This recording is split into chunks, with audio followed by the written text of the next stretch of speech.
Hi friends. ఏ విధంగా చదవాలి, ఎలా చదవాలి అనే దానికంటే ఎందుకు చదవాలనే విషయం మనకి ఎప్పుడు వెంబడిస్తుంది. ఎందుకంటే ఇప్పుడు చదివిన వాళ్ళు చాలామంది జాబుల్లోకి తిరుగుతున్నారు. అదొక విషయం అయితే, చదివినా కూడా కొంతమంది సంస్కారం, క్రమశిక్షణ, డిసిప్లిన్ లేకపోవడం అనేది మనం గమనించాలి. చదువుకునే వాళ్ళు కూడా మరీ ఇంత దౌర్భాగ్యంగా దుర్ఘటన చేస్తున్నారనేసి మనకి తెలుస్తుంది.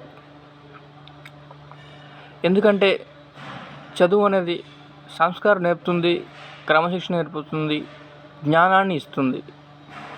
అంతేగాని సంపదను మాత్రం ఇవ్వదని నేను చెప్పడం లేదు. సంపద ఏ విధంగా సంపాదించిన జ్ఞానాన్ని చదువు సంపాదిస్తుందనేసి నేను అనుకుంటున్నాను. జై హింద్.